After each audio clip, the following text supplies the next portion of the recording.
السلام علیکم میرے پیارے پاکستانی، میں ہوں محمد ماجد چودھری اور آپ دیکھ رہے ہیں میرے یوٹیوب اور فیس بک چینل۔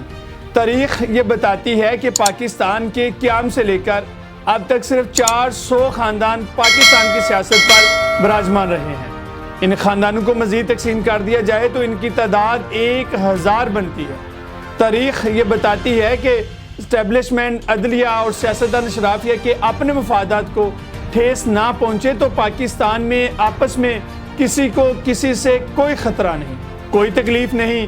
انصاف، جمہوریت، قانون اور رسولوں کی جنگ بس اسی وقت ہے جب ان کے اپنے مفادات کو ٹھیس پہنچتی ہے۔ آج تک یہی بے رحم لیڈ کلاس اقتدار کے ایوانوں میں بیٹھ کر سسکتے بلکتے غریب عوام کو خوشحال بنانے، انہیں 3 وقت کی روٹی دینے، سڑکیں، گلیاں، تعلیم اور صاف پانی فراہم کرنے کے نعرے لگاتی آئی ہے۔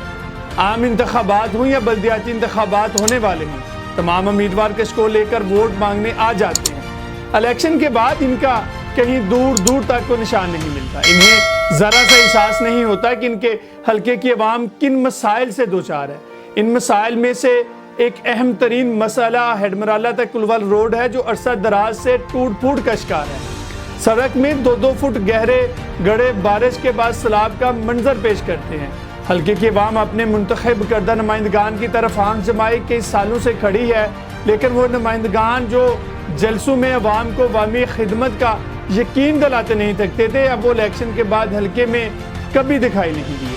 چاہے وہ N76 کے نولی کے MNA رانا شمیم احمد خان صاحب ہوں، جو 6 دفعہ اپنے سیاسی کیریئر میں قومی اسمبلی کے ممبر منتخب ہوئے، جنہیں عرصہ 20 سے 25 سال سے لوگ اپنا نمائندہ منتخب کرتے آ رہے ہیں۔ چاہے N72 کے MNA چودھری ارمغان سبحانی صاحب ہوں، چاہے PP45 سے رانا شمیم صاحب کے بیٹے رانا عبدالستار صاحب ہوں، جو 3 دفعہ صوبائی اسمبلی کے ممبر منتخب ہوئے۔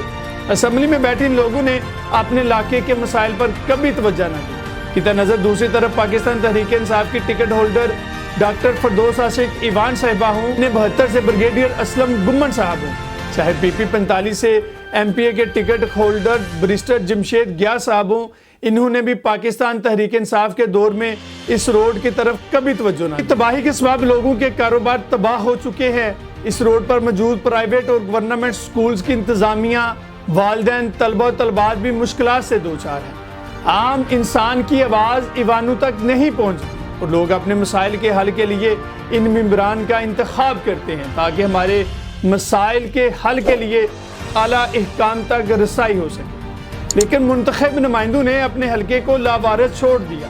ستم ظریفی تو دیکھیں، ایک طرف غریب کے پسینے سے چلنے والی موٹے ٹائروں والی وہ سرکاری گاڑیاں ہیں جو ان اشرافیہ کے بچوں کو ایئر کنڈیشن کمروں سے نکال کر ایئر کنڈیشن سکولوں تک چھوڑتی ہیں، دوسری طرف وہ بچے جو 45 ڈگری سینٹی گریڈ میں بسوں، رکشوں اور سائیکلوں پر دھول پھانکتے سکولوں تک پہنچتے ہیں۔ ایک طرف ایک ووٹر کی غریب بیٹی یا بیٹا ہے جو کچے پکے راستوں کی دھول پھانکتے ہوئے عمر گزار دیتے ہیں، اور دوسری طرف انہی بیوروکریٹس کی وہ بیگمات بیٹیاں اور بیٹے ہیں جن کی شاپنگ کے لیے پیٹرول تک کسی بیوہ استانی کی تنخواہ کے ٹیکس سے آتا ہے۔ ایک طرف سخت گرمی اور پسینے کی بدبو میں کام کرنے والے وہ مزدوروں کے بچے ہیں جن کے مقدر میں جیلی ادویات لکھ دی جاتی ہیں، تو دوسری طرف ٹھنڈے کمروں میں بیٹھ کر ان کی سمت کا فیصلہ کرنے والی وہ کرپٹ اشرافیہ ہے جس کے سر درد کی دعا بھی بیرون ملک سے آتی ہے۔ یہ الیکٹیبلز 1000 خاندانوں کے چشم و چراغ، یہ جگیردار آپ کے مفادات کی بات کیا کریں گے؟ انتخابات کا پھر سے شور ہے، یہ بازیگر ایک مرتبہ پھر میدان میں اتریں گے۔ یہ شعبدہ باز ماضی کی طرح وہی پرانے سبز باغ دکھائیں گے، پھر سڑکوں کا جال بچھانے، نوکریاں دلوانے اور ہر دیہات میں گیس پہنچانے اور ہر گھر کے بچے کو سکول پہنچانے کے کھوکھلے وعدے کریں گے۔ ان شعبدہ بازوں کے ہاتھ غریب کے ناپاک ہاتھوں کو پھر چھوئیں گے، مزدور کے پسینے کی بو پھر چند لمحات کے لیے صاحب کے گلے پر لگی پرفیوم سے مدھم پڑ رہی ہوگی، پھر غریب اپنے بچوں کو افسر بننے کے خواب دیکھے گا، اور ایک مرتبہ پھر ان کسانوں کی آنکھوں میں کھادیں سستی اور فصل کے مناسب ریٹ ملنے کی امیدیں جاگنے لگیں گی۔ لوگ پھر ٹوٹی پھوٹی سڑک کو کارپیٹڈ سڑک بننے کا خواب دیکھیں گے۔ سچ پوچھے تو پاکستانی عوام وہ فٹ بال بن چکے ہیں جسے ہر کوئی ٹھوکریں مار رہا ہے، لیکن پاکستان کے نسل در نسل دھوکہ کھانے والی عوام کو اس وقت ہوش آتا ہے جب نسل در نسل لٹیروں کی امپورٹڈ گاڑیاں ان کے درختوں کے حصے کا پانی تک پی چکی ہوتی ہیں۔ یہ سیاستدان ہرگز نہیں ہیں بلکہ یہ بنارسی ٹھگ ہیں۔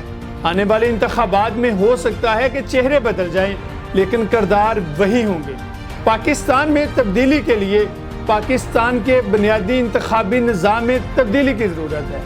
اس ملک میں انتخابات صرف امراء کے لیے، صرف وہی کروڑوں خرچ کر سکتے ہیں اور وہ بھی اس یقین کے ساتھ کہ وہ 1 کروڑ سے 10 کروڑ بنائیں گے۔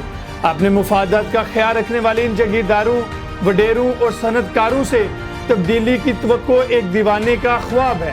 پاکستان کو جب تک کرپشن سے پاک، باشعور اور پڑھے لکھے سیاستدان میسر نہیں آتے، جب تک ملک کو ان 1000 خاندانوں کی سیاست سے نجات نہیں ملتی، تب تک تبدیلی مشکل ہے۔ بقول راحت اندوری بن کے ایک حادثہ بازار میں آ جائے گا، جو نہیں ہوگا وہ اخبار میں آ جائے گا۔ چور اچکوں کی کرو قدر کے معلوم نہیں، کون کب کون سی سرکار میں آ جائے گا۔ مزید اپڈیٹس کے لیے ہمارے یوٹیوب چینل کو سبسکرائب کر دیں اور بیل آئیکن کے بٹن کو بھی دبا دیں تاکہ آنے والی ہماری نئی ویڈیو بر وقت آپ تک پہنچ سکے۔ شکریہ، اللہ حافظ۔